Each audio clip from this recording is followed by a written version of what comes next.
Vous suivez les informations sur la chaîne des valeurs et vous avez raison, mesdames et messieurs. Tout de suite, on attaque les titres. Le Sénégal est le 135e pays à signer le pacte de protection des zones maritimes au-delà des juridictions nationales. Notre pays a signé ce pacte en plein sommet sur les océans à Nice. Les océans très affectés par l'œuvre de l'homme et ont pour principale problématique la pollution et le réchauffement climatique. Alliance des écologistes du Sénégal appelle à préserver l'équilibre. Le nouveau code de la marine marchande comptera plus de 800 articles visant à adapter la législation aux enjeux du secteur maritime. Les discussions ont été lancées ce mardi. Le nouveau code de la marine marchande remplacera celui de 1962, intégrera des dispositions incitatives pour les investisseurs, la protection de l'environnement et des acteurs, les gens de mer. Nous y reviendrons dans ce journal. C'est une victoire sans appel obtenue ce mardi par les Lions de la Teranga face aux Three Lions de l'Angleterre. Une première défaite pour les Anglais face à une nation africaine. Il faut dire que le Sénégal a rendu une copie sans faute hier face à cette équipe anglaise. Le match parfait à répéter pour les prochaines sorties des Lions de la Teranga. Une prestation jugée satisfaisante par Papa Thiaw. Vous l'entendrez dans ce journal. À suivre l'actualité internationale avant de nous quitter. Tout de suite, je vous invite à suivre le développement avec nous.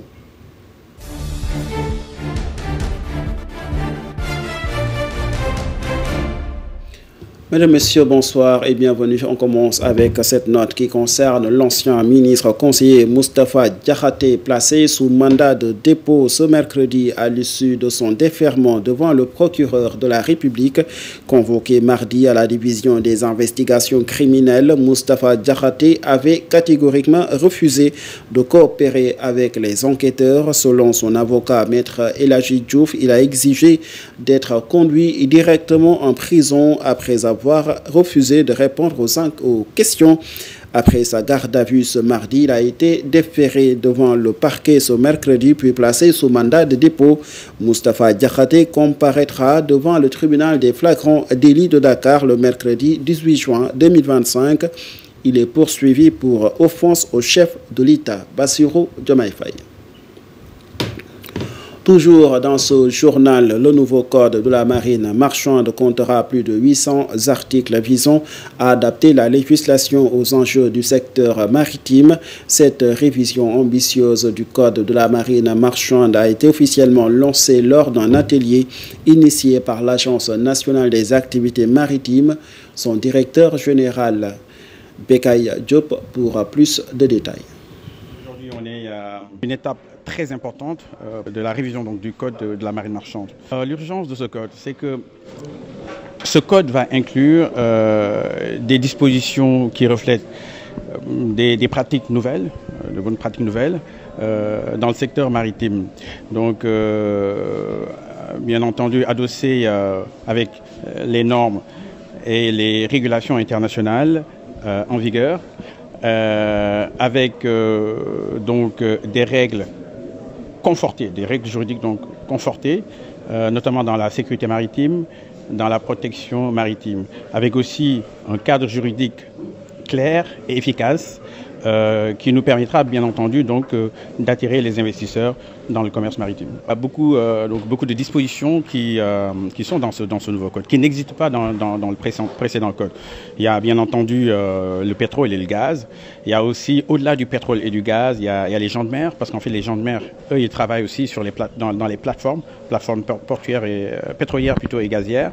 Donc ça répond à votre question. Mais on y a rajouté aussi beaucoup d'autres éléments, tels que les épaves maritimes, tels que les navires abandonnés, la sécurité, la sûreté maritime, la protection de l'environnement, le cadre juridique du sauvetage en mer. On y a intégré aussi le travail, bien entendu, sur les plateformes. Le processus de discussion pour arriver à un consensus a été lancé officiellement ce mardi pour le futur code de la marine marchande qui remplacera celui de 1962 et intégrera des dispositions incitatives pour les investisseurs. Ce nouveau code donnera aussi plus de place à la protection de l'environnement marin ainsi que la sécurité des gens de mer, a expliqué Sabel Roche. Et nous avons également travaillé sur la protection de l'environnement marin. On sait que les activités pétrolières et gazières engendrent par nature un danger pour l'environnement marin. Et nous avons profité de la mise à jour de ce code pour nous assurer que l'environnement marin était dûment protégé. Donc intégration des problématiques pétrolières et gazières. Nous avons également énormément travaillé sur les gens de mer, sur les conditions de vie à bord, sur le travail maritime, sur la rédaction du contrat de travail signé par les gens de mer. À nouveau, il y a 23 ans, le code avait pour objectif d'être un code attractif pour les investisseurs étrangers. Et donc il fallait trouver cet équilibre entre attirer les investisseurs et néanmoins protéger vos ressources. 23 ans plus tard, alors que la République du Sénégal est une puissance pétrolière et gazière et est dotée d'un secteur maritime de premier plan sur le continent, il fallait remettre au centre la ressource humaine de ce secteur maritime que sont les gens de mer. S'assurer qu'ils ont des conditions de vie à bord respectables, s'assurer que leurs droits les plus fondamentaux sont respectés dans la signature de leur contrat, dans les logements qu'ils trouvent à bord, la nourriture qu'ils ont à bord, les soins médicaux qui peuvent leur être apportés, l'équipement, le repos hebdomadaire. Tout ceci, nous avons travaillé pour moderniser le code. Le lancement des processus de discussion concernant le nouveau code de la marine marchande intervient en plein débat sur l'avenir des océans dans le monde. La pression sur les océans a pour principal corollaire la surpêche, la pollution environnementale et les changements climatiques ainsi que l'exploitation abusive des fonds marins. À ce titre, l'Alliance des écologistes du Sénégal appelle à une relation plus équilibrée en tirant les leçons de l'œuvre de l'homme contre le climat et l'environnement. Son président, Baï Salamar, a répondu à notre appel. Regardez. La pression ou les pressions sur nos océans ont pour qualificatif la surpêche, l'exploitation des fonds marins, les changements climatiques et la pollution, entre autres. Et aujourd'hui, avec 90% des populations des gros poissons déjà épuisés et 50% des récifs coralliens détruits, nous prenons plus de l'océan que ce qui peut être reconstitué. Pour protéger et préserver cet océan-là et tout ce qu'il soutient, nous devons créer un nouvel équilibre ancré dans une véritable compréhension de l'océan et de la façon dont l'humanité y est liée. Donc nous devons établir une relation avec l'océan qui soit réellement inclusive, innovante, mais aussi éclairée par les leçons du passé. Et parce que nous avons besoin de l'océan pour survivre, et l'océan a aujourd'hui, plus que jamais auparavant, besoin d'un soutien accru pour continuer à remplir ses fonctions dont toute la planète dépend. C'est pourquoi nous, Alliance des écologistes du Sénégal, nous appelons à une action collective pour soutenir la politique de l'État en matière d'aires marines protégées, dans une approche de gestion partagée, c'est-à-dire basée sur la cogestion, pour mieux soutenir les activités socio-économiques telles que la pêche artisanale et l'écotourisme. Et demandons aussi à l'État de poursuivre les mesures nationales actives pour protéger nos océans.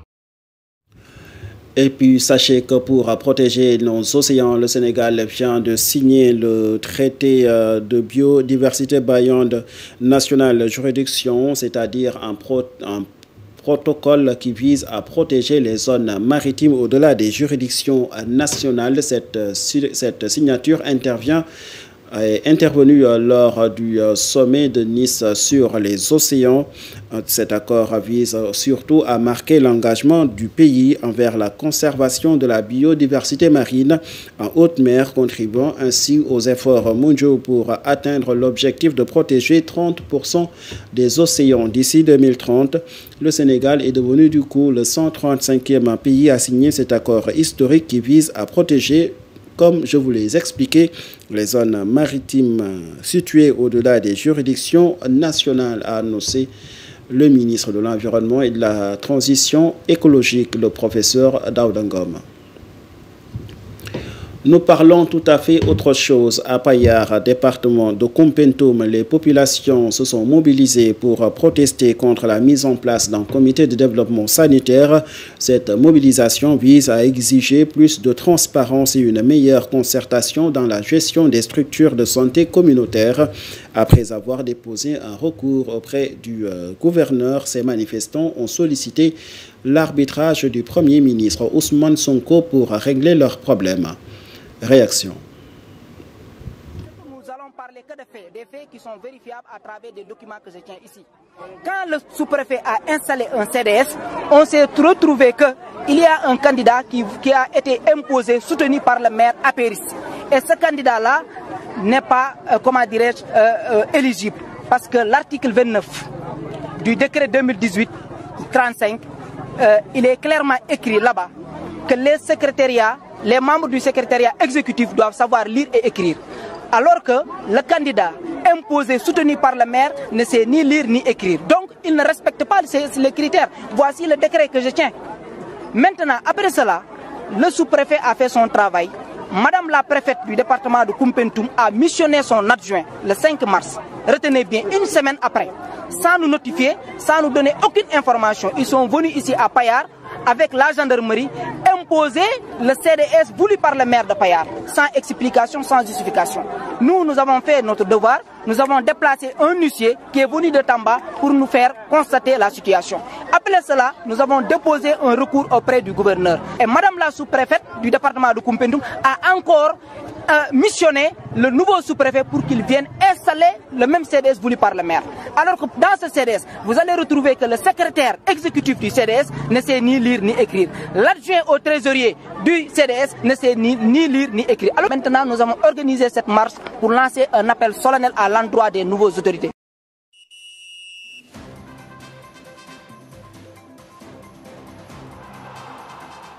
C'est une victoire sans appel ce mardi pour les Lions de la Teranga face aux Three Lions de l'Angleterre. Pour la première fois, une nation africaine bat sur tapis vert le Royaume-Uni, qui plus est à domicile. Cette victoire a permis ainsi d'appréhender la trêve estivale avec sérénité du côté des joueurs du Sénégal.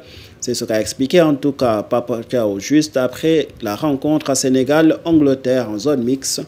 Suivons ses propos. Avant tout, féliciter mes joueurs avec l'état d'esprit qu'ils ont montré. Et vraiment, ils ont montré qu'ils voulaient gagner ce match. Et aussi, bravo à cette équipe anglaise qui a montré de belles choses.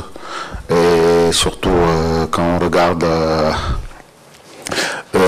au début du match, on était bien en place, on avait la balle. Mais sur une action, ils nous ont montré que c'est une grande équipe de classe mondiale.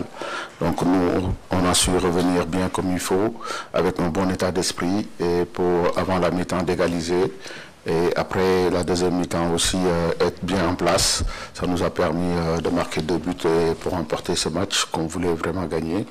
Et quand on est arrivé ici sur cette terre anglaise, je dirais même cette belle terre anglaise, terre de football, on voulait faire quelque chose et on a réussi. Et bravo aux joueurs et bravo à notre fédération qui a mis tous les moyens et aussi notre État pour avoir ce genre de match. Il faut dire que le Sénégal a rendu une copie sans faute hier face à l'Angleterre. Le match parfait à répéter pour les prochaines fenêtres FIFA, a déclaré le sélectionneur national. Mention spéciale au milieu de terrain du Sénégal ainsi qu'à l'aile gauche qui a tenu en haleine l'armada offensif des Three Lions. Une prestation qui a plutôt plu au sélectionneur national Papa Thiaw, qui appelle à pérenniser ce genre de prestations. Suivons ses propos. Des joueurs, on est fort dans tous les compartiments du terrain et parfois, surtout au milieu, on est très fort. Aujourd'hui, on l'a montré sur ce match et au fil des matchs, on voit que ça grandit, les joueurs trouvent leur marque. Aussi, il y a des automatismes parce que à un moment donné, il y a eu des joueurs qui jouent plus ensemble. Donc je pense que c'est très important. Mais après, si vous me dites que aussi sur la première question, notre côté gauche a plus fonctionné, je pense que le côté droit. Après, c'est sûr que sur leur jeu, c'est basé sur l'autre côté. Nous, sur notre jeu, on pouvait le mettre aussi sur le côté opposé, parce qu'ils ont un côté fort, et comme chaque équipe, et nous, je pense qu'aujourd'hui, notre côté gauche a bien fonctionné, aussi le côté droit a bien fait le rôle qu'on les a demandé, et ça a payé. Aujourd'hui, c'est la victoire d'une équipe, la victoire d'un groupe qui s'est sacrifié, qui ont montré de belles choses. Et je pense que ça, on doit le garder parce que pour gagner des matchs de haut niveau, on a besoin de tout le monde. Et nous en sommes au dernier acte de ce journal. En bref, en images, l'actualité internationale. L'actualité internationale, la caravane de solidarité Soumoud à destination de Gaza est arrivée ce mardi en Libye. Parti de l'Algérie en passant par la Tunisie, le convoi d'au moins 1500 personnes est en route pour briser le blocus israélien. Elles sont arrivées dans la ville de Zawiya en Libye et prévoient d'atteindre Gaza via le point de passage de Rafah en Égypte en se déplaçant en voiture et en bus. La population du territoire, qui compte environ 2 millions de Palestiniens, est menacée de famine en raison de la guerre et du manque d'aide. Pendant ce temps, la Nouvelle-Zélande, le Canada, la Norvège, l'Australie et le Royaume-Uni ont sanctionné 2 membres du gouvernement Netanyahou. Il s'agit des ministres israéliens de la Défense et des Finances. Ces 2 hommes sont accusés d'incitation à la violence contre les Palestiniens. Ils sont par ailleurs accusés de soutenir l'expansion des colonies et la poursuite des opérations de Sahel à Gaza. Les 2 responsables risquent donc l'interdiction de voyager en gel de leur avoir. Enfin, face à la montée des violences de gangs, près de 1 300 000 personnes ont quitté leur habitation en Haïti pour trouver un abri ailleurs dans le pays, en hausse de 24% depuis décembre de l'année dernière. C'est ce que révèle un rapport de l'Organisation internationale pour les migrations. Selon le document Épicentre des exactions des gangs, la capitale Port-au-Prince abrite un quart des déplacés. Plusieurs autres régions enregistrent aussi des infortunés en quête de sécurité. National qui met fin à ce rendez-vous d'information. Merci de l'avoir suivi et merci à toute l'équipe qui a aidé à sa réalisation. Excellente suite de programmes sur nos antennes.